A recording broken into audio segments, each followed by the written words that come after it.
네, 안녕하십니까. 매니팩처링 TV 오늘 그 긴급 자담에 화웨이 사태로 본 미중 간의 디지털 신냉전이 과연 일어난다면 우리나라의 기업들은 또 어떻게 우리가 대처해야 될 것인지 이런 얘기들을 오늘 세 분의 전문가 모시고 진짜 긴급하게 준비했습니다. 그래서 어쨌든 간에 이것이 우리가 긴급하게 준비하다 보니까 여러분이 들으시기에는 뭐야 좀 더 구체적인 거 없나? 할 수 있겠지만 오늘의 이 방송의 목적은 정답이 아니라 다양한 관점을 끄집어내는 것이고요. 또 여러분들의 또 적극 참여가 같이 그런 것들을 만들면 좋을 것 같습니다.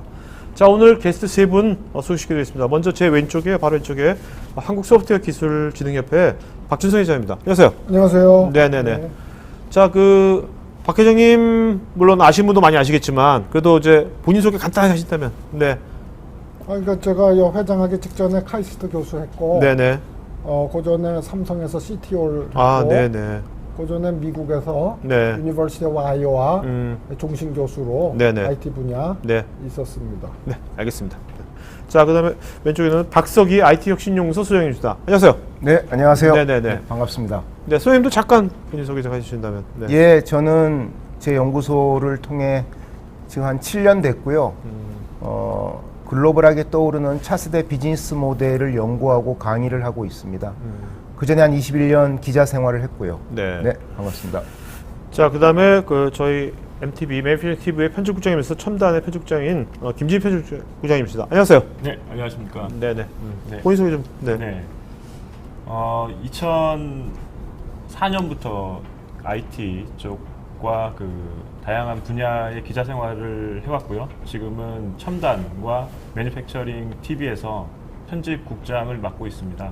다양한 관점에서 오늘의 화웨이 사태에 관련해서 한번 말씀을 나눠보도록 하겠습니다. 자, 먼저 국장님 기자생활 오래 하셨으니까 네. 뭐 이게 요약하고 뭐 하는 이런 사태 많이 벌어지면 요약 같은 거 많이 하셨을 거 아니에요, 그죠? 네. 네, 그러면 네. 이번 화웨이 사태를 좀 깔끔하게 좀 한번 정리 한번 해주시죠, 나름대로. 네. 네, 뭐 화웨이 사태의 다양한 매체들이 그러니까 화웨이 사태가 촉발된 게 보안 논란으로 인해서 이제 촉발이 됐는데 그런 일지들이 좀 정리가 된 것들이 있어서 네네네. 네, 간단하게 이제 소개를 해드리도록 하겠습니다. 거슬러 올라갑니다. 2003년도까지 거슬러 올라갑니다. 2003년까지 갑니까? 네네네. 와. 그때 이제 시스코에서 지식재산권 침해 혐의로 이제 화웨이를 고소하면서 요 화웨이 사태의 그러니까 이제 시작이 됐다고 이제 보고 있는데요. 이때 이제 화웨이가 이제 인정을 하면서 어느 정도 일단락이 되는 데 했습니다. 그리고 나서 쭉 진행이 되다가 2012년 10월에 이제 미국 하원의 이제 정보위원회에서 중국 통신장비 회사의 보안 위험성에 대해서 경고하는 이제 보고서를 발간을 합니다. 네. 예. 그리고 2015년도에 미국 FBI가 2015년 이제 오바마 정부 시절에 FBI 대정부 전략 정보 문서라는 것을 발표를 하는데요. 미국과 영국은 중국 화웨이의 정보통신망 침투를 매우 위협적인 것으로 보고 있다라는 위협적으로 보고 있다라고 이제 평가하는 보고서를 이제 발간을 합니다. 그리고 나서 2018년 7월 6일에 다 아시다시피 미국과 중국 간의 무역 전쟁이 시작이 됩니다. 네. 그러면서 2018년 8월 다음 달에 미국에서 또 이제 그러니까 수권법을 의회에서 통과를 시키는데요. 이때 주된 맥락은 무엇이었냐면 화웨이와 JT 장비를 사용 못하게 하는 국방 수권법을 의회에서 통과를 시킵니다. 이때 흥미로운 점이 보면은 화웨이와 이제 JT가 중국의 인민해방군과 한모 혹은 군산 복합체라고 네. 인식을 하는 보고서입니다. 네, 그렇게 진행이 됐고요. 그리고 나서 2019년도에 이제 올해로 이제 넘어오면 2019년 1월 28일에 미국 법무부에서 T-모바일의 로봇 기술 탈취 혐의로 이제 화웨이를 기소를 하게 됩니다. 예, 그 사건이 있었고. T-모바일은 미국의 유명한 네네, 모바일 맞습니다. 통신회사죠. 네네. 네네.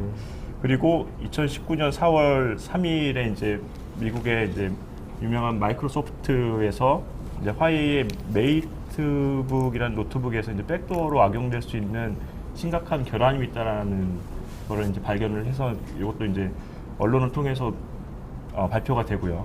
그리고 이제 4월 30일에 보다폰 이탈리아에서도 이제 화웨이의 이제 가정용 라우터에서 백도어가 발견됐다고 이제 폭로를 했습니다.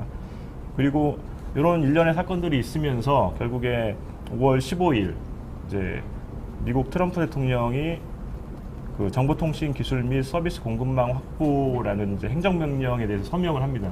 예, 그러면서 정보통신 기술의 보안 위협이라는 그 국가 비상사태를 선포를 하게 됩니다. 비상사태를 선포를 하면서 화웨이 사태에 지금까지 오게 됐고요. 비상사태를 선포를 하면서 이제 미국 상무부에서 이제 화웨이를 포함해서 화웨이의 이제 계열사 68개 계열사와의 그 거래를 중단을 이제 시킵니다.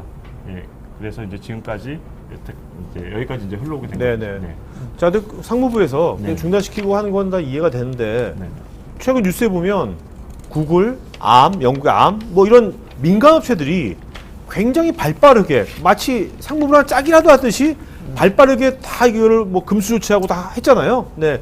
이 점에 대해서 어떻게 생각하십니까? 이렇게 보통 미국에 오래 계셨으니까 여기서 이 세 분 중에서 박 교수님 미국에 제일 오래 계셨잖아요. 박 회장께서 제일 오래 계셨으니까 이런 식으로 뭔가 이렇게 미군 이렇게 상무부에서 이렇게 미국 정부에서 아무리 하더라도 이렇게 민간 업체에서 발빠르게 이렇게 보조를 맞춘 게 보통 이렇게 하나요? 어떤가요?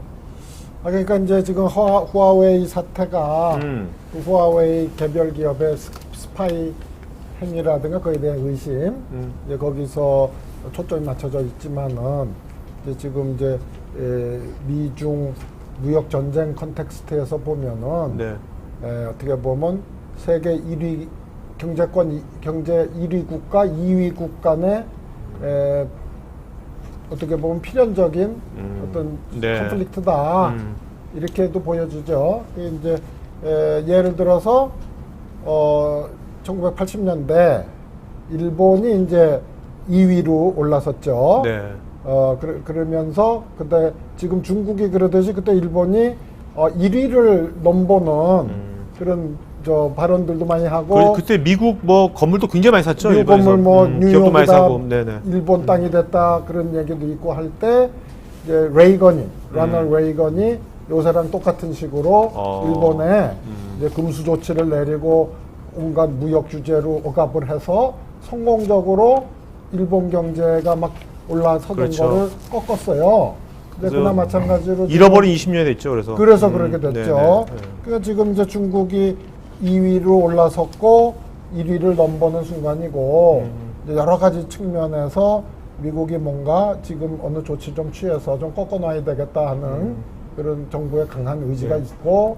자, 근데요, 그 정부의 강한 의지는 알겠는데 네. 보통 정부 강한 의지 있더라도 네.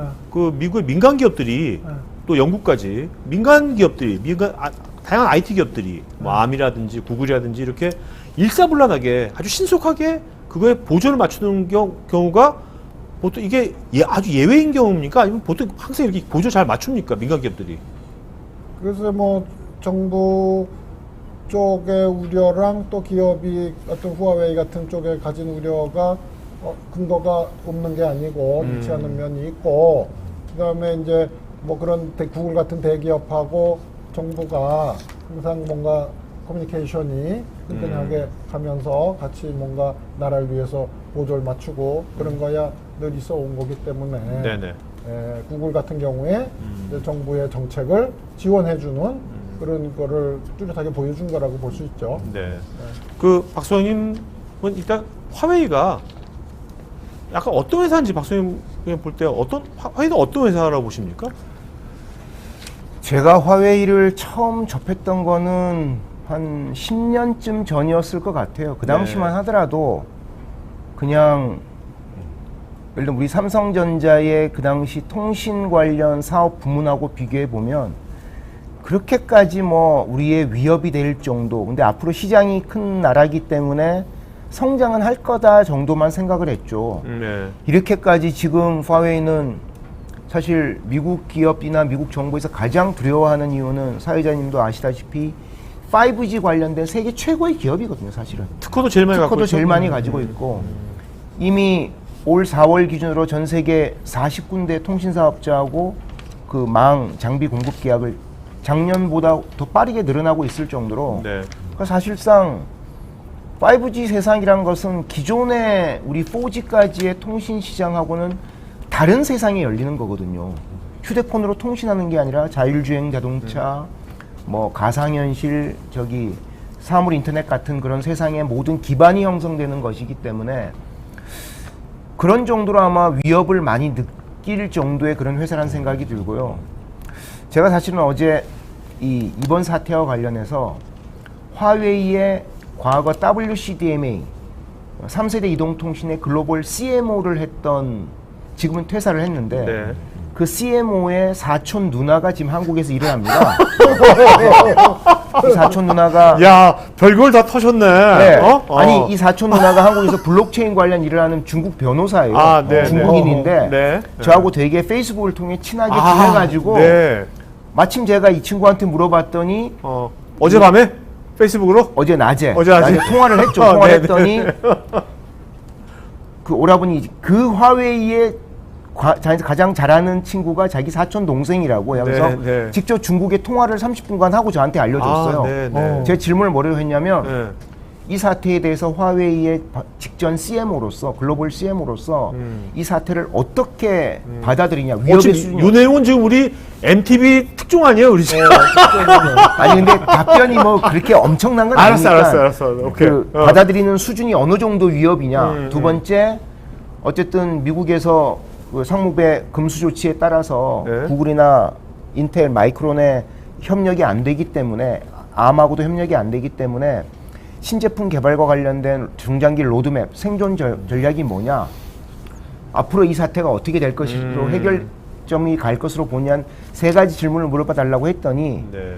짧게 물어보고 짧게 준 답의 첫 번째는, 우리는 화웨이가 곧 망할 것 같은 생각을 하잖아요. 그렇죠. 근데 화웨이 입장에서는 뭐 그다지 심각하게, 이유가 제가 그래서 야, 아니 인텔 마이크론 반도체도 못 쓰고 네. 구글 소프트웨어도 안드로이드도 아무것도 못 쓰고. 쓰고 제대로 못 쓰고 하면 안 되는 거 아니야 그랬더니, 그거는 콘슈머 시장인데 일단은 미국 시장, 미국의 금수치를 놓고 봤을 때 미국 시장은 화웨이 전체 매출에서 그다지 크지 않답니다. 네.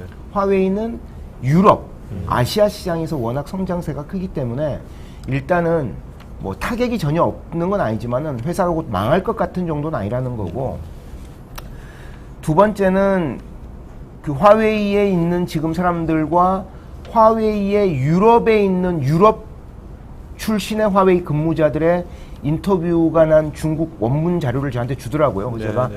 구글 검색기를 해서 다 읽어봤는데 다들 자신감이, 물론 이게 언론에 난 것이기 때문에 약간 포장이 됐다 치더라도 우리는 이걸 이겨내고 현재 화웨이가 유럽 시장에서 누리는 영광을 더 확대해 나갈 거라는 자신감들이, 그러니까 중국 애들이 아닌 유럽인들의 화웨이 근무자들의 목소리가 난 기사들 여러 개를 보여주더라고요. 네네. 그러니까 이건 당연히 중국어로 된 것이니까 구글 검색에서는 잘 노출이 안 됐던 정보들이라는 생각이 드는 거죠.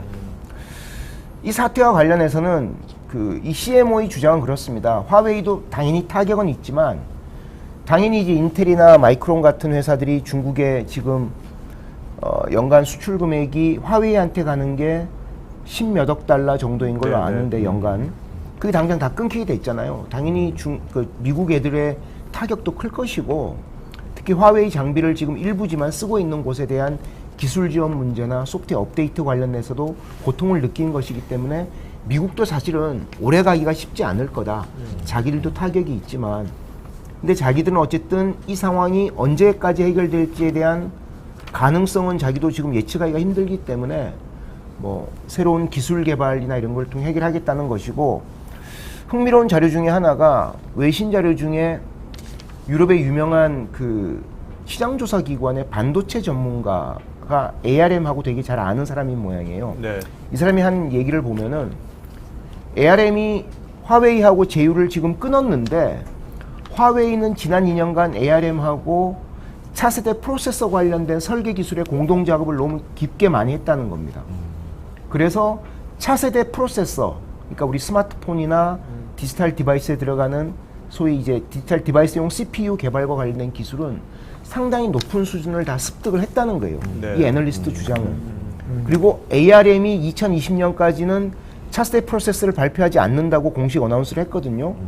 그러면 ARM이 새로운 기술이 안 나온 상태에서 화웨이가 ARM의 현재 기술의 상당 부분을 접근하고 있다면 차세대 프로세서, 그 지금 퀄컴의 스냅드래곤 같은 차세대 프로세서는 화웨이가 스스로 만들 정도 역량까지 온 것이 아닌가라는 식으로, 그래서 오히려 큰 타격이 없을 거라는 외신 자료가 있더라고요. 네. 물론 그 영국이나 그 유럽의 애널리스트의 주장을 100% 저도 신뢰한 건 아닙니다만은 화웨이 CEO의 그런 요즘 자신감 넘치는 그런 약간의 그 쇼맨십도 쇼맨십 같은 것들이 단순한 쇼맨십이 아닐 수도 있다는 것. 그리고 이제 월스트리트저널이 얼마 전에 발표한 게 화웨이가 그 자체 OS를 만드는 작업을 했다고 하는데, 제가 보기에 이거는 그다지 어려운 문제는 아니에요. 문제는 이게 이제 월스트리트저널의 보도에 따르면은 아마존은 안드로이드의 변형인 파이어 OS를 가지고 있거든요. 그렇죠. 이게 안드로이드와 유사한 거지만 안드로이드를 변형시킨 겁니다. 그래서 아마존 태블릿을 쓰는 사람들은 아마존 웹스토어에 가서 자기들만 다운을 받을 수 있는데, 이건 제가 보기에 화웨이 충분히 만들 수 있는 기술인 것 같아요. 네, 그렇죠. 그다지 어려운 기술 아닐 거거든요. 안드로이드 OS 오픈소스 공개돼 그렇죠. 뭐 있으니까. 삼성전자도 뭐 타이젠 근데 만들었고 문제는 이게 중국 내에서 쓰는 것용으로 내수 시장만을 공략한다면 상당한 기간 동안에 독자 생존하는 데는 의미 있는 기술이 될 수도 있겠다는 거예요. 다만 이제 그게 현재 화웨이가 유럽 통신 시장에서 약 연간 한 3,700만 대, 800만 대 정도 파는 것 중에 반 정도가 고가폰인데, 안드로이드 고가폰 시장은 놓칠 수밖에 없겠죠. 네네. 누가 그 구글 플레이 스토어를 못 쓰고 화웨이 그렇죠. 독자적인 웹스토어를 쓰는 그런 OS를 쓰겠습니까?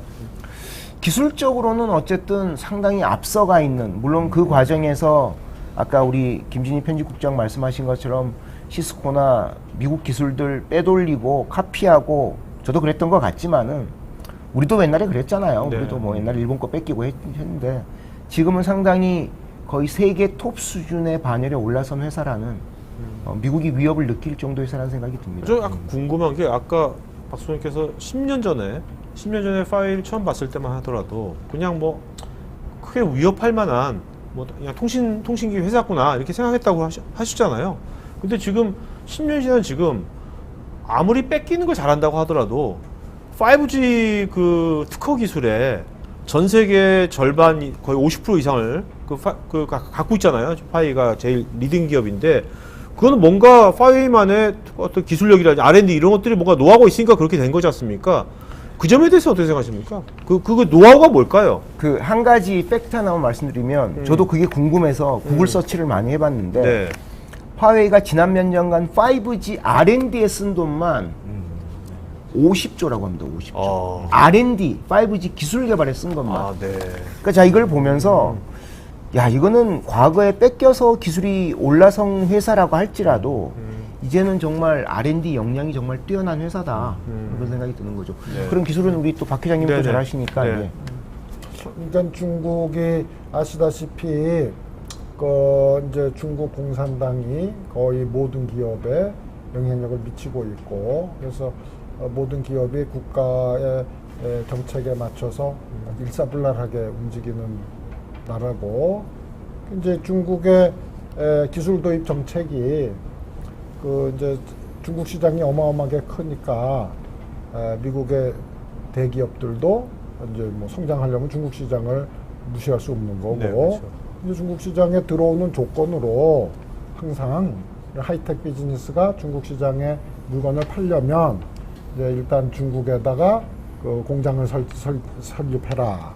그 다음에 직원을 중국인을 뽑아서 가르쳐서 써라. 네. 뭐 이런 여러 가지 기술 이전에 대한 조건을 걸어서 기술 이전이 되도록 그렇게 했기 때문에 후아웨이뿐만 아니라, 그래서 IBM만 해도 벌써 2000년대 중에 그 IBM의 DB2의 R&D 그 로드맵을 샹하이 랩이 가져갔어요. 아, 네. 그건 데이터베이스 기술 전부 중국으로 넘어갔다는 얘기죠.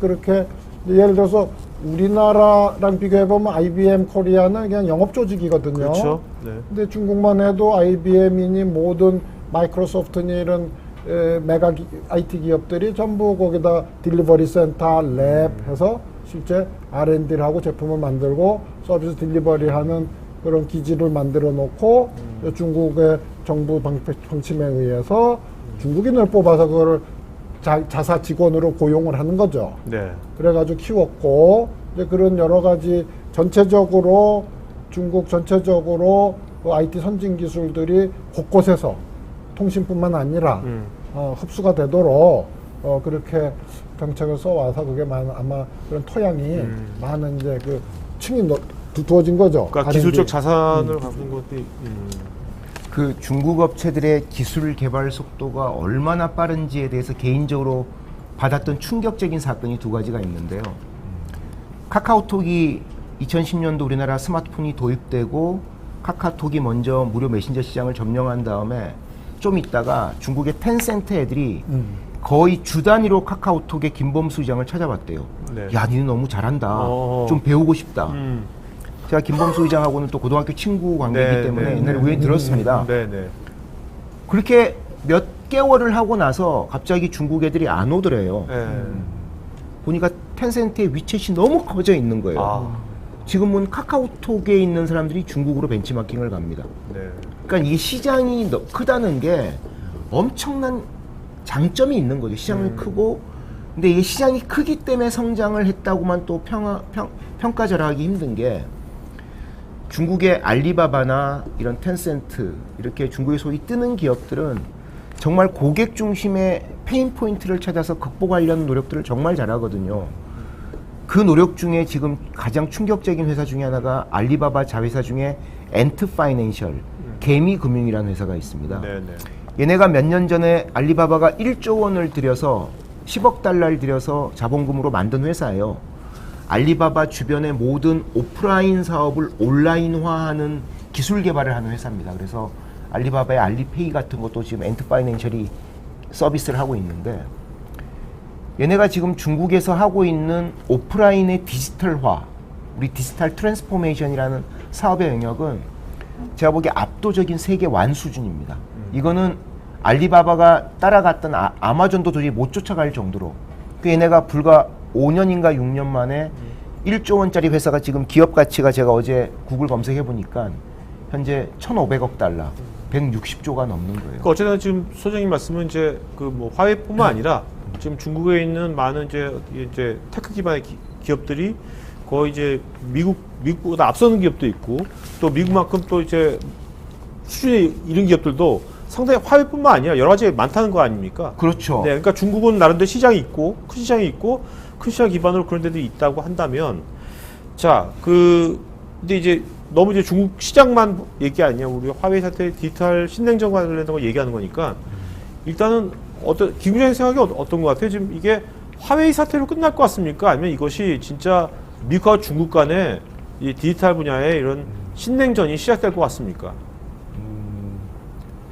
다 짐작하시다시피 신냉전에 지금 초입에 들어섰다고 보고 있습니다.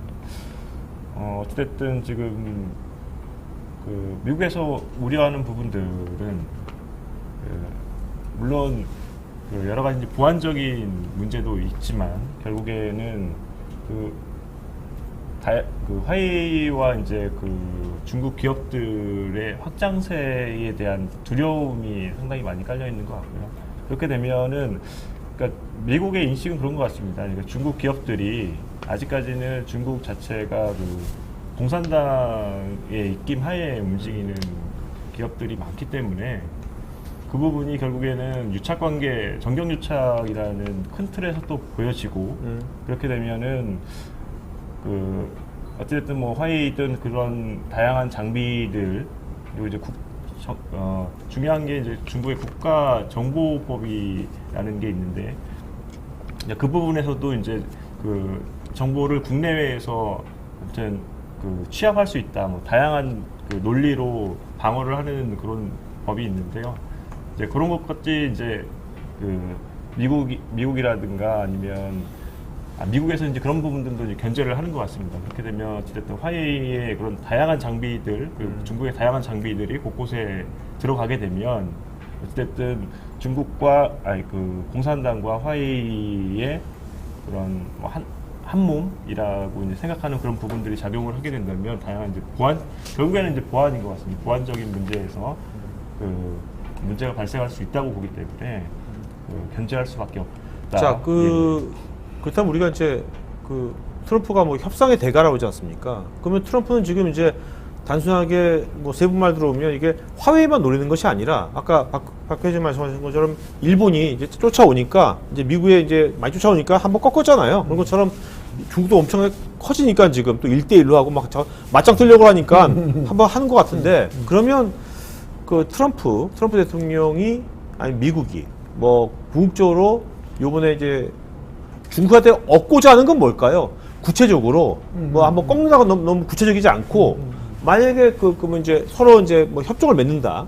이게 뭐 협상을 해가지고 만약에 이것이 뭔가 이게 전쟁이 안 된다면 협정으로 뭔가 될 거 아닙니까? 어떤 선에서 그럼 그 선이 그 미국이 바라는 어떤 그거가 뭘까요? 중국한테 바라는 게 뭘까요? 구체적인 거 뭐 한두 가지 말씀해주세요. 하나만 뭘까요? 얻고자 하는 게.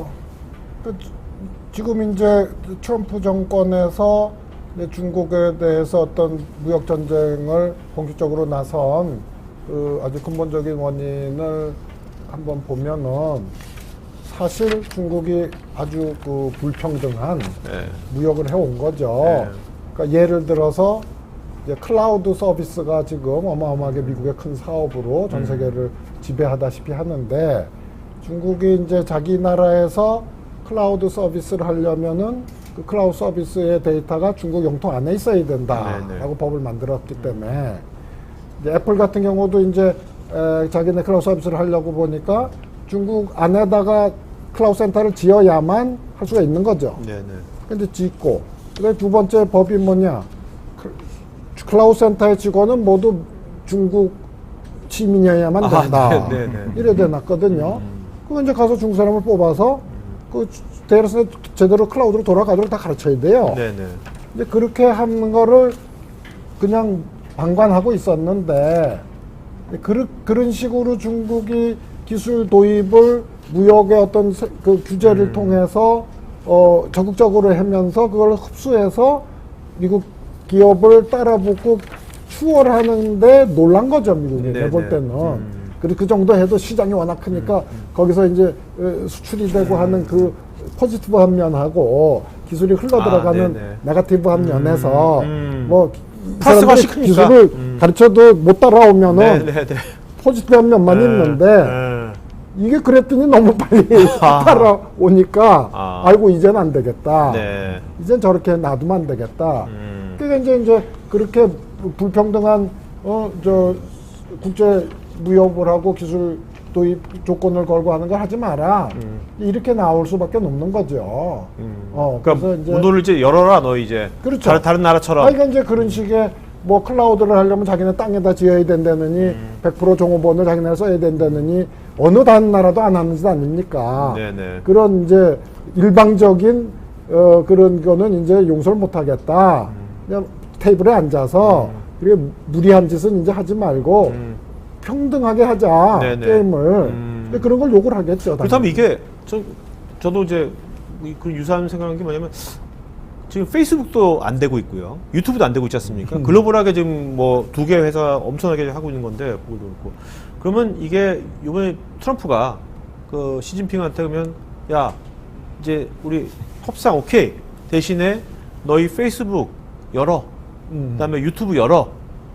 그걸 요구할까요? 미국이 그럼 요구한다면 시진핑은 그걸 들을까요?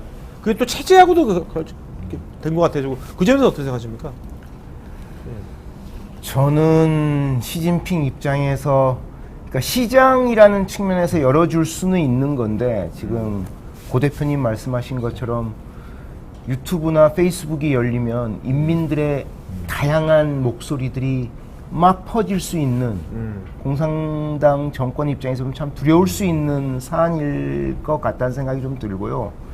근데 결국은 이번 사태가 화웨이에서 더 확대되는 디지털 냉전의 시작인지 아니면 일회성 이벤트인지에 대한 종결점은 중국이 아까 우리 박 회장님 말씀하신 그런 문호를 어느 정도로 개방하는가에 따라서는 결정이 날 것 같거든요. 저는 뭐 그렇게 오래 갈 것 같지 않다는 생각이 듭니다. 시진핑 입장에 손을 들어줄 것 같다는 생각 들고요. 또 하나 미국 입장에서도 요거는 이번 주제하고 좀 다른 얘기인데 북미 회담에서 북핵 문제와 관련해서 결국은 중국의 영향력에 따라서 북한 정부가 움직일 수 있는 여지가 있거든요.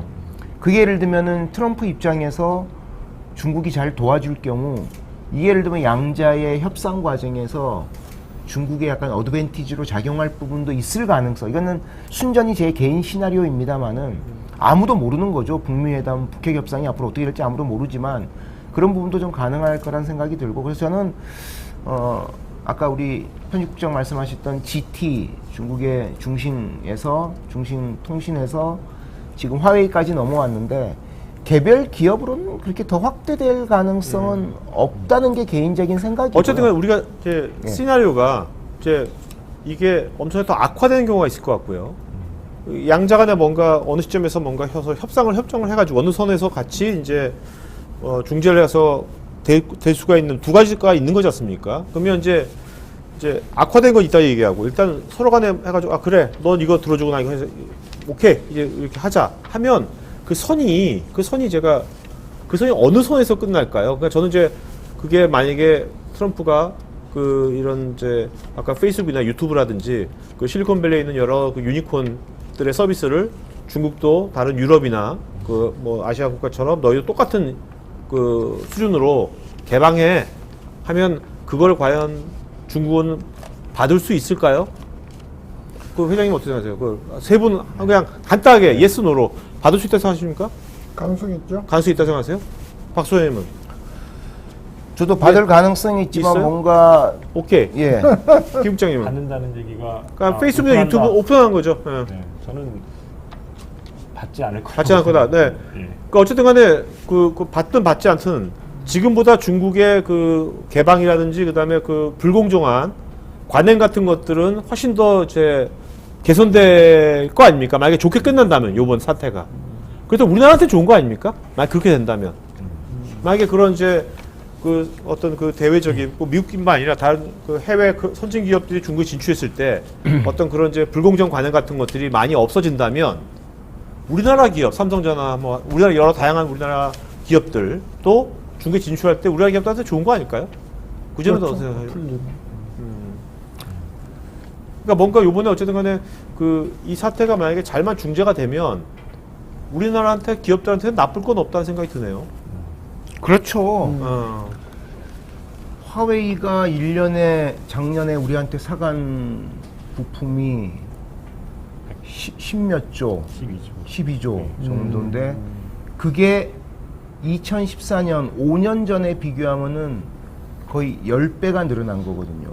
그러니까 화웨이라는 회사의 글로벌 오퍼레이션과 글로벌 영향력이 커지는 만큼 국내 삼성, SK, 한인뿐만 아니라 수없이 많은 중소기업들의 중국으로 수출이 늘어난다고 봤을 때 뭐 이 사태 물론 지금 상황에서도 뭐 삼성 반도체나 SK 하이닉스 반도체 혹은 국내 중견기업 중소기업들의 화웨이 수출이 끊긴 건 아니죠. 네네. 외교부 입장에서도 아직 뭐 미국으로부터 협조해달라는 공식 문서 안 받았다고 하니까 우리 기업들이 뭐 일본의 11개 기업이나 영국의 암이나 대만 업체들처럼 알아서 미국의 요청에 굴복해서 길 가능성 저는 별로 없다고 생각합니다. 왜냐하면 당장 우리가 먹고 사는데 이건 엄청난 지금 큰 떡밥이거든요. 이걸 버릴 수가 없는 거죠. 근데 아무래도 이게 오래 갈 경우에는 우리 기업들 입장에서도 좀 답답하겠죠. 자 만약에요. 예. 만약에 이게 뭐 진짜 이게 미국이 지금 뭔가 중국에 대해서 그동안 아까 그 박 회장님 말씀하신 대로 그동안 이제 중국에 얻는 게 워낙 많으니까 불공정 관행 같은 눈 감아줬는데 지금 워낙 얘가 급성장하니까 지금 친 것 같아요. 맞습니다. 쳐가지고 좀 얻을 것 같은데 특히 이제 문호 개방이라든지 여러 가지 어떤 그 무역 관행 공정성 같은 것을 올릴 것 같은데 그렇게 되면 되게 좋을 것 같고 우리들한테도 만약에 다른 시나리오 이게 서로 강대강으로 치닫는 거죠. 시진핑하고 트럼프가 강대강으로 치달아 가지고 진짜 그 안 돼 우리 너희가 타협 안 해 휘토리도 안 주고 뭐 하여튼 뭐 해서 더 악화가 되는 거죠. 이렇게 일단은 그 악화가 될 가능성이 있다 보십니까? 그러니까 그 시진핑이 아 그래 중국 자력갱생할래 이제. 중국 시장 우리 13억 있으니까 우리 여기서 우리만의 플랫폼 갖고 우리끼리 잘 먹고 잘 살래 하는 것이 현재 뭐 중국의 기술 수준, 경제 수준 그걸 해가지고 그게 가능하다고 보시는지 일단 그 시나리오에 대해서는 어떻게 생각하세요, 박 회장님? 또 이게 무역 전쟁이라고 부르는 이유가 그런 적대적인 관계가 심화될 수 있기 때문에 이제 네네. 무역 마찰이라고 하고 전쟁이라고 부르는 건데 중국이 어떻게 보면 좀 전 세계적으로 딴 나라들이 안 하는 그런 이제 독특한 행위를 하고 있는 거 아닙니까? 이제 네. 뭐 중국처럼 한 개 당이 나라를 완전히 점령해가지고 마음대로 할 수 있는 나라가 없기 때문에 아주 독특한 행위를 하면서 자국의 이익을 위해서 불공정한 거래를 아주 공공연히 해온 거고 네. 이제 그 나머지 모든 유럽이나 미국이나 뭐 다 똑같이 거기에 대해서는 뭔가 이제 불이익을 당하고 있어 온 거죠. 네. 그럼에도 불구하고 시장이 워낙 크기 때문에 너무 크고 너무 빨리 성장하는 시장이기 때문에 눈 감고서 일단 물건 갖다 팔기가 바빴었던 건데 지금 아까 얘기했듯이 이게 여기서 더 가면은 중국이 이제 다른 경제를 지배하기 시작하게 거꾸로. 되면서 1위로 이제 올랐을 가능성이 크기 때문에 제 생각에는 미국하고 유럽이 단합될 가능성이 크다. 중국을 억제하기 위해서 또 트럼프가 노리는 건 그걸 것이다. 그래서 영원한 2위로 일단 한번 풀을 죽여놔야 되겠다. 여기서. 네. 그래서 온갖 압박을 할 것이다 아마. 저기서 수용하지 않으면 이쪽의 조건을. 네. 그래서 그렇게 쉽게 풀릴 문제 같지는 않네요, 전. 근데 지금 저도 이제 내가 제일 재밌는 게 뭐냐면 어떻게 생각하면 97년도인가 90년대 중반인가 그때 정확한 연도는 기억 안 나지만 등소평 중국을 개방시킨 등소평 씨가 이제 돌아가실 때 유언으로 그 앞으로 50년간 50년간 미국이랑 절대로 미국이랑 짱 뜨지 마라. 미국한테 바싹 숙여라. 50년간은 우리가 힘을 키울 때까지는. 그렇게 유언을 남겼대요, 등소평이가. 죽을 때. 그쵸. 그 50년, 97년, 50년 지금 아직 2040년까지 바짝 이제 기라를 했거든요. 맞서지 말라는데 시진핑은 지금 작년 재작년도 1대1로 해가지고, 네? 굉장히 지금 이제 우리도 이제 굴기 해가지고 맞짱을 뜨고 있잖아요, 지금요. 그래서 그렇죠. 중국 제조 2025에 네, 따르면 3단계인 2035년에 세계 완벽한 톱 제조 네. 산업을 만들겠다는 거거든요. 그러면 등소평의 유언보다 훨씬 앞서서 그러니까요. 저는 10년 이상 앞서서 그래서 했다는 그럴 때 과연 이제 시진핑이 이제 이번에 이제 그 뭐 중국 13억 갖고 혼자 잘 살고 잘 먹고 잘 살고 그다음에 뭐 세계 1위가 될 수 있다면 뭐 미국이랑 계속 또 이렇게 서로 악화 갈 것 같지만 과연 이제 그렇게 할 것 같은지 그리고 중국이 그럴 힘이 있는 건지 네? 아무리 13억 인구가 있고 자체 시장이 있다 그러지만 요새 같은 디지털 경제 시대 때 그 유럽이나 미국의 어떤 새로운 신기술에 대한 그런 것이 다 없이 중국 혼자 자력갱생으로 뭐 그렇게 갈 수 있다고 보십니까, 박사원님? 저는 지금은 시진핑이나 공산당 집권층 입장에서는 중국 굴기라는 관점에서 중국 인민들의 지금 애국주의 같은 열풍이 불거든요. 뭐 아이폰을 불태워 버린다거나 네. 화웨이 폰을 더 사준다거나 이런 것들이 이걸 사실 좀 즐기는 것 같아요. 중국 인민들의 중화민족의 단합이라는 측면에서 중국 굴기 정신을 확대한다는 측면에서. 근데 결국은 오래 가기 힘들죠. 네. 그러니까 중국 굴기를 위해서 인민들의 국수주의적인 경향을 촉발하는 것은 즐기는 거지만 경제적 문제를 지금 어쨌든 미국과의 갈등을 해결 안 하면 또 힘든 사실 모순적인 상황인 거죠. 근데 결국은 지금 양자 간의 갈등 구조를 보면 미국이 이니셔티브를 쥐고 있고 이 미국의 이니셔티브는 우리 박 회장님 말씀처럼 유럽, 화웨이의 가장 큰 시장인 유럽이 미국으로 손을 잡는 순간 이거는 중국은 입장에서는 이제 뭐 혼자서만 산다는 건 불가능한 상황이 되는 거죠. 네, 네. 그 즈음에 좀 임박해서 뭔가 중국이 좀 바짝 엎드려서 협상에 응해줄 가능성이 있다는 생각이 들고요. 그 협상의 여러 가지 조건 중에 아까 고 대표님 말씀하신 것처럼 현재 중국에서 맡고 있는 미국의 각종 인터넷 디지털 서비스의 문호를 개방한다던가 여러 가지 뭐 불공정 거래에 아, 저 관한 유튜브 개방되면 저 MTV 집 중국에 송출할 수 있어요. 아, 중국에서 시청을 못하니까 우리 지금 시청률이 떨어지고 있잖아. 우리가 지금 MTV가 지금. 아, 그러게. 뭐 개국한 지 얼마 안 됐습니다. 예, 뭐 제가 보기에는 뭐 그다지 설득력이 없는 얘기입니다. 네네네. 그런 상황에서 강대강으로 계속 중국이 아 미국 계속 해라 우리는 알아서 우리끼리 먹고 살겠다 이거는 불가능하죠. 네. 어쨌든 그렇지만 지금 현재 이 시점에서 우리가 뭐 우리나라 지정학적으로 중국이나 우리나라 또 여러 가지 기업이 지금 굉장히 우리나라 기업들이 굉장히 중국에 지금 많이 그 스테이크가 많이 걸려 있죠 지금요. 아, 그렇죠. 네. 예. 그 제가 또 조사를 좀 해왔는데 일단은 뭐 화웨이 같은 경우는 이제 한국 부품을 대량 그 구매하는 엄청난 큰 손입니다. 지금 화웨이뿐만 아니고 그러니까 중국이 우리나라 이제 그 ICT 최대 수출국인데요. 우리 작년 같은 경우 우리나라 ICT 수출액이 한 2,200억 정도, 네. 2,200억 달러죠. 2,200억 불. 달러. 예. 네네. 근데 이제 중국이 한 1,120억 정도를 차지합니다. 120조 정도를. 예, 20억, 아, 그렇죠. 1,190억 달러 정도니까 50%가 넘습니다. 네네. ICT 쪽 수출액의 절반 이상이 중국이 담당을 하고 있는데 영향력이 엄청나다고 이제 볼 수가 있고요.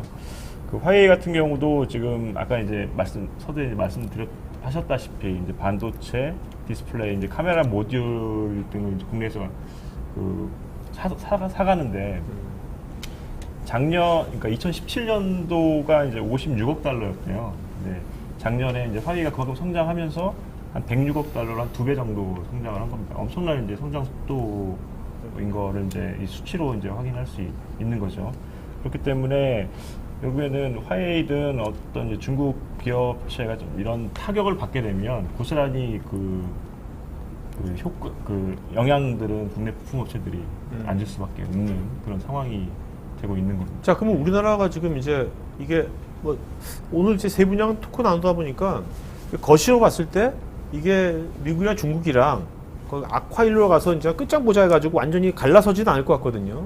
중국이 못 버틸 것 같아가지고 어차피 그렇다면 어차피 어느 선에서 타협이 될 것 같고 타협이 된다면 어쨌든 간에 그 지금 현재 중국의 현재 어떤 그 무역 관행이라든지 어떤 여러 가지 장벽 규제 같은 거 눈에 보지 않는 규제들은 훨씬 더 개선될 거니까 우리한테 좋은 것 같은데 문제는 이제 그 되기 전까지 서로 그냥 서로 같이 뭐 그런 거 있지 않습니까? 쇼맨십도 하고 그냥 부딪히고 그럴 때 우리나라가 굉장히 좀 스탠스가 되게 중요할 것 같은데 우리 저는 네. 그 점에서는 기업들의 현명한 대처도 물론 중요하겠지만 네. 정말 중요한 게 현 정부의 역할이 정말 중요하다고 생각합니다.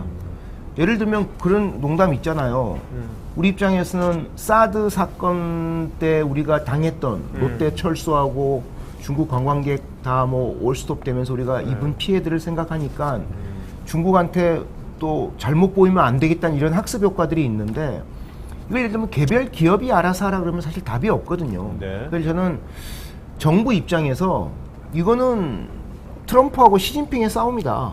우리는 모른다. 서로 합리적으로 해결해라. 중국이 우리 부품을 수입해 가가지고 중국 내수 시장이나 유럽에 파는 물건을 만드는 그런 생산 프로세스에 우리가 도움을 준 일은 우린 계속 도와줄 거다. 예를 들면 정부가 이런 부분에 대한 입장을 분명히 밝히는 게 중요하죠. 현재까지는 여러 자료를 보면 뭐 우리 외교 당국에 미국에서 중국 제재에 동참해달라는 요청은 없었다고 합니다. 아예 그런 요청이 못 들어오게 먼저 선수를 박는 게 필요한 거죠. 네. 정부라면은. 예. 박 교수님 어떻게 생각하십니까? 뭐 고래 싸움에 새우등 터진다고 네. 어려운 상황이죠. 말씀하시다시피 그 지금 용이 주도하게 그때 상황을 보면서 되게 잘 해나가야지. 뭐 일반적으로 뭐 이렇게 하는 게 좋겠다 하는 얘기가 참 어려운. 뭐 예를 들어서 지금 후아웨이 스마트폰이 삼성을 앞지르려고 거의 임박해 왔는데 네. 요번이 이제 사태 때문에 삼성한테 굉장히 좋은 기회죠.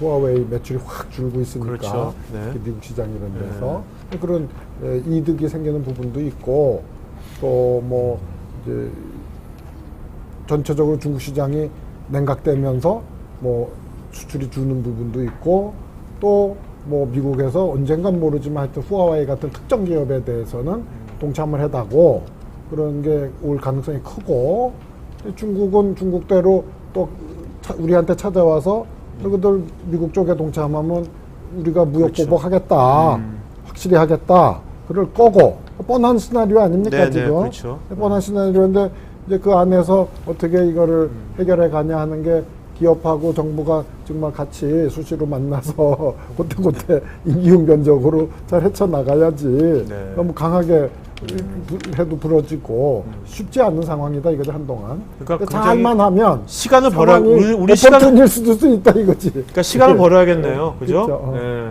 시간을 벌어야겠네요. 지금 일부 언론을 보면은 네. 그러니까 이미 이제 미국에서 이제 한국 정부의 그 반화해 이제 캠페인에 동참하라고 이제 요청이 왔다라고 이제 그 발표한 언론들도 있어요. 예, 그게 아직까지는 공식화되지는 않았는데 비공식적으로는 그런 얘기들도 있어서 그 아까도 이제 말씀하셨다시피 결국에는 미국 편이냐 중국 편이냐를 이제 미국 쪽에서는 또 요청을 할 테고.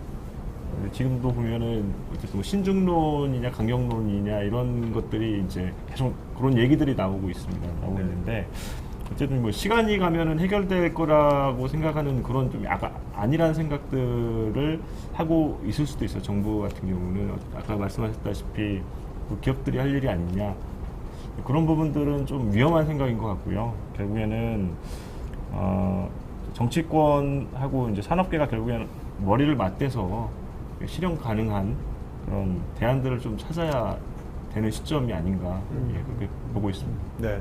자, 뭐 여기 김수열님께서 이제 시진핑이나 트럼프나 둘 다 내년도에 그 미국 대선에 맞춰가지고 속도 조절하고 있을지도 모르는데 결국 내년도 초반에 둘이 손잡고 환하게 웃는 사진이 언론에 실리지 않을까요? 이렇게 커멘트 주셨는데. 저런 희망을 많이 가지고 있죠. 저도 근데 그렇고. 예, 예. 이게 보면 2020 지금 이제 5월 달이니까요. 6월 이제 6월이면 6, 7개월 남았잖아요. 7개월, 8개월인데 그 8개월 동안 우리가 미국, 중국은 이제 어쨌든 협상이 돼가지고 이제 내년도에 손잡고 웃고 있는데 우리는 만약에 그 8개월 동안 우리가 스탠스를 잘못해가지고 미국이나 중국 어디 쪽에 미운 털이 박혀버리면 그냥 예? 계속해서 우리는 그것 때문에 굉장히 손해볼 거 아닙니까? 미국 이건 중국 이건 한쪽 시장을 거의 잃어버리면 굉장히 큰 타격이니까 우리나라 경제 입장에서는 그걸 잘해야 될 것 같아요. 미운 털이 박히면 안 될 것 같아요. 양쪽 둘 다. 그럼요. 예. 불가근 불가원 정책을 잘 해야죠. 우리 입장에서는. 그러니까 그거는 제가 보기에 기업이 할 수 있는 스탠스는 아닌 것 같고요. 정부 입장에서 이런 부분에 대한 확실한 선을 좀 그어주는 게 저는 지금 같은 경우 정부의 역할이 참 중요할 거라는 생각이 듭니다. 네. 예. 참. 그 지금 그 유튜브에서 경영한나님께서요. 미중 무역 갈등이 우리에게 득이 된 요소 없을까요? 이걸로 인해서 우리가 득이 된 요소 뭐가 있을까요? 지금 현재 이런 갈등 사태가 아까 얘기했지만 네. 뭐 휴대폰 같은 그럼 건 당장 이제 네네네. 내년에 더 많이 팔리겠죠. 뭐 근데 이제 손대는 부분이 더 크지 않을까 그게 보이죠.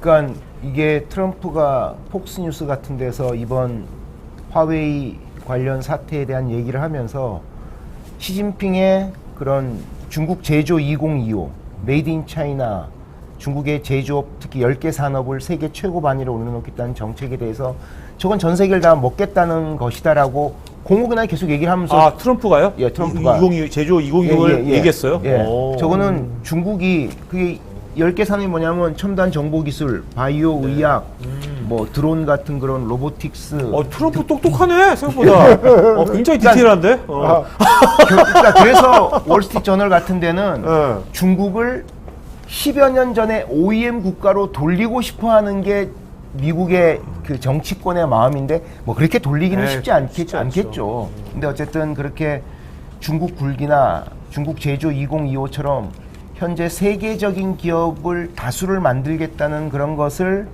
혹시 중국에서 그 정책을 약간 수정하게 된다면 뭐 이런 걸 기대하는 것은 참 우습기는 하지만 한국 제조업 입장에서는 사실은 뭐 삼성전자 반도체 빼고는 앞으로 중국에 이미 다 우리가 지고 있잖아요, 사실은. 네, 네. 현대차 정도 빼고는 현대차도 얼마나 더 갈지도 모르는 거고 그런 점에서 뭐 우리한테 뭔가 우리가 세계적 강기업들을 좀 만들 수 있는 약간의 시간이 좀 더 주어지는 것이 아닐까라는 네네. 사실 예측하면서 좀 쪽팔리긴 하지만 그런 생각이 좀 들긴 합니다. 예. 네.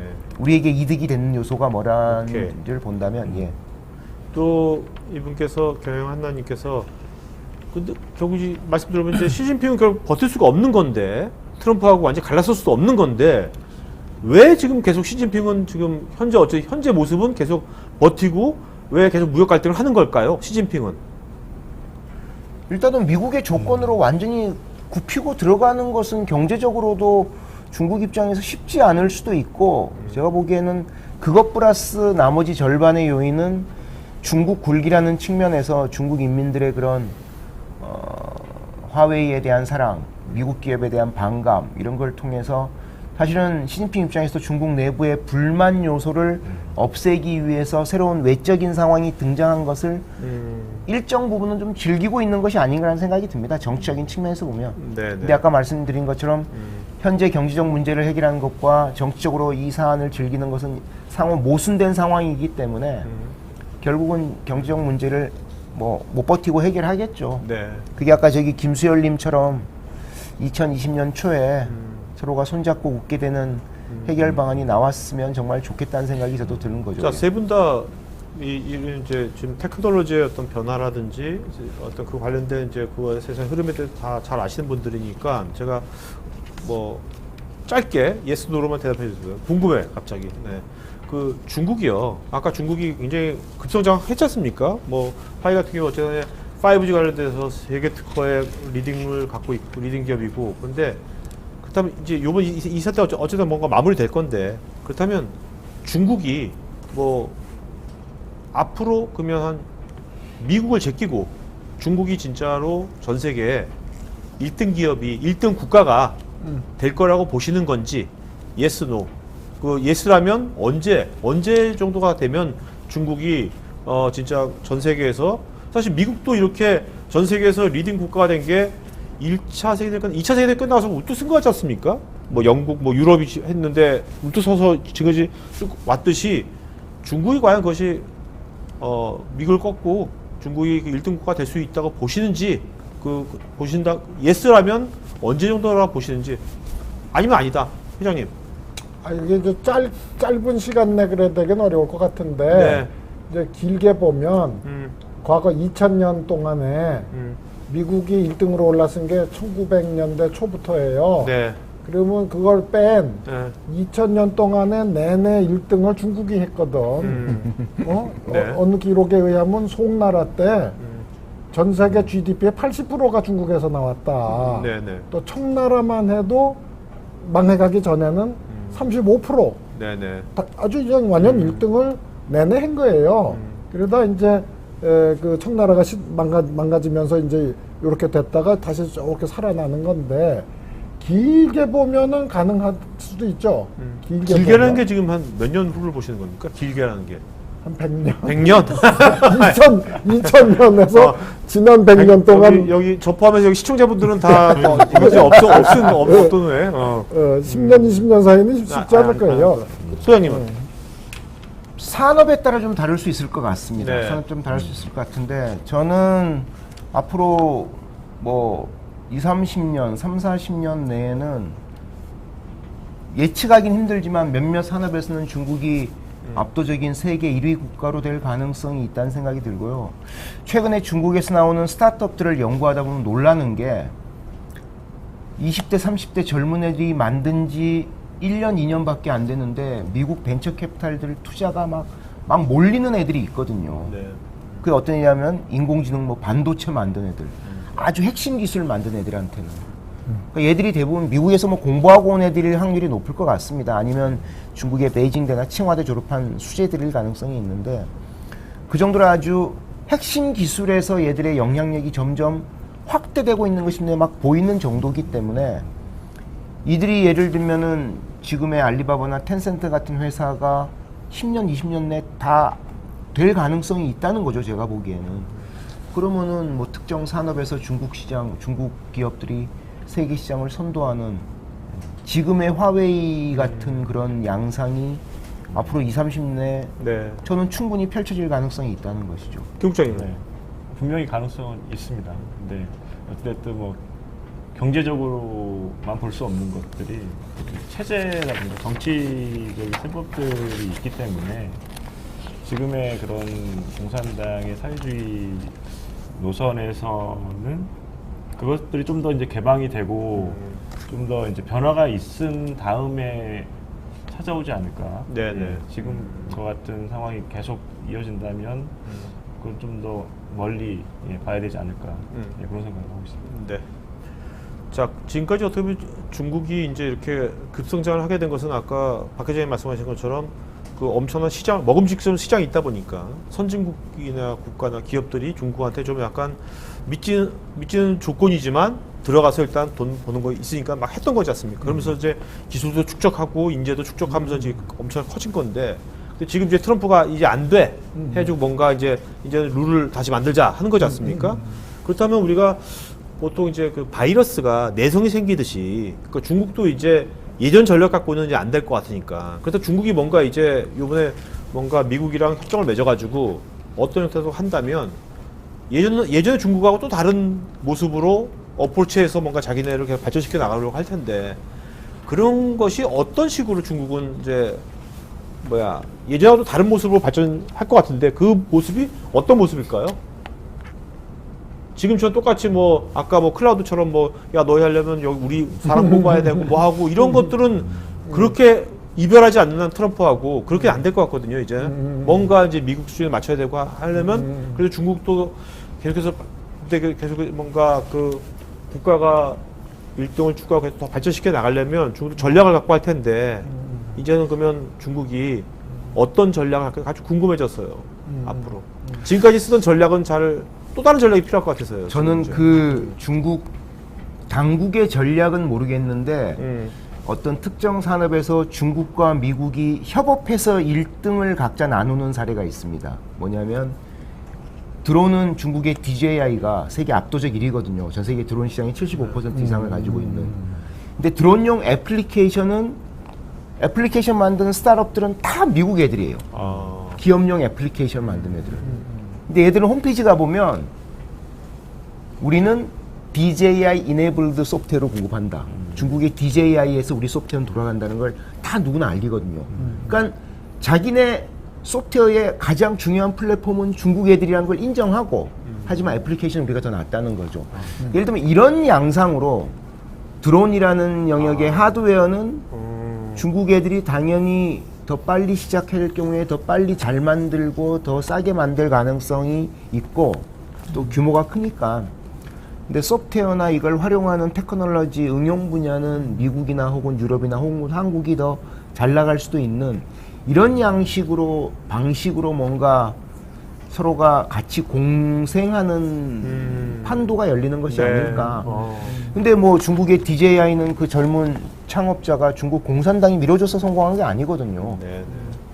요 재미난 장난감을 가지고 장사해보려고 하다가 세계적 기업이 된 것처럼 그러다 보니까 지금은 안에 있는 소프트웨어 엔지니어도 워낙 많고 하지만 중국은 어쨌든 그 정도의 새로운 것을 창조하는 역량은 충분히 가지고 있다고 봅니다.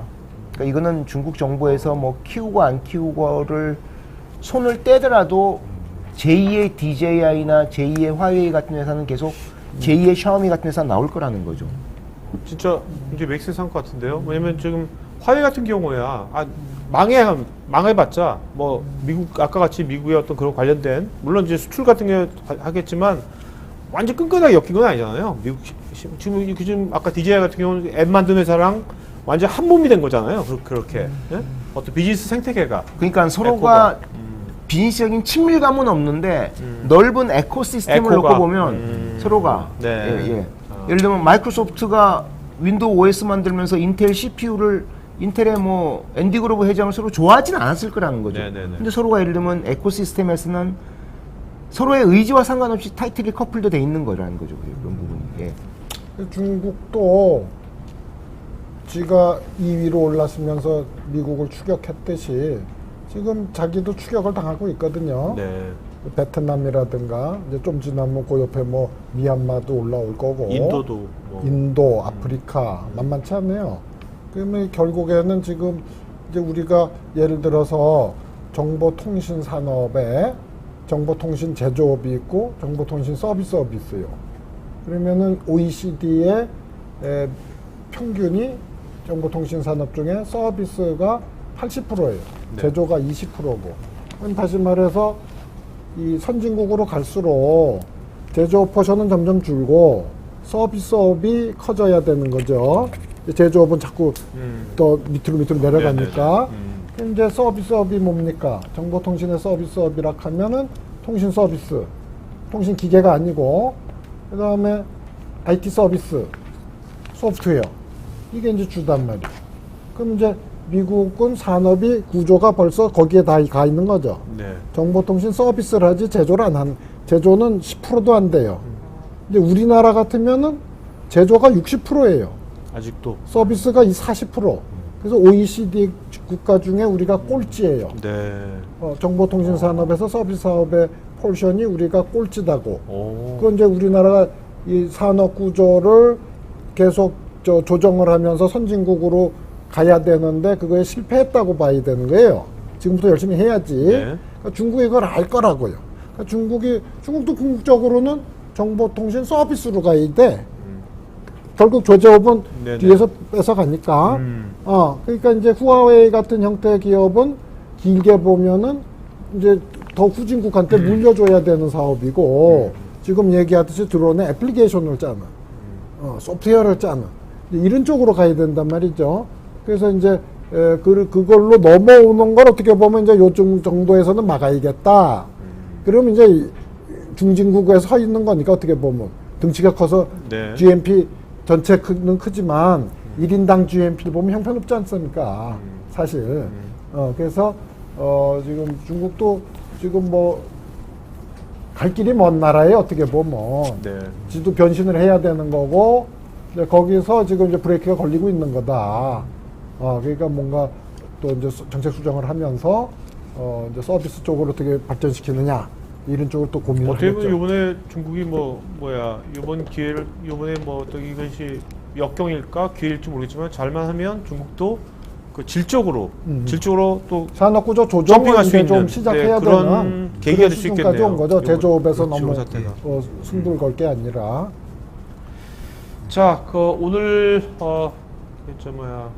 MTV 맨션 TV 오늘 좀 화웨이 사태로 본 이제 미중 간의 데이터 신냉전 관련된 좀 너무 굉장히 거창한 주제지만 그래도 저희 MTV 색깔에 맞게 그래도 좀 이렇게 우리가 그 기술적인 관점에서 바라본 것들을 좀 같이 여러 가지 관점 나눠봤고요. 네, 여러분들도 같이 참여해서 좋은 방송 된 것 같습니다.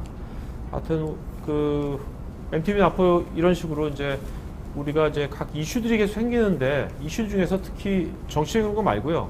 그 요번 같이 뭔가 기술적인 또 이제 어떤 그 4차 산업이라든지 이런 관련된 큰 이슈들이 나올 때마다 전문가들 분들하고 이런 식으로 허심탄회한 이런 자리를 정기적으로 마련하도록 노력하도록 하겠습니다. 자, 그럼 오늘 이걸 마치도록 하겠습니다. 고맙습니다. 예. 고맙습니다. 네.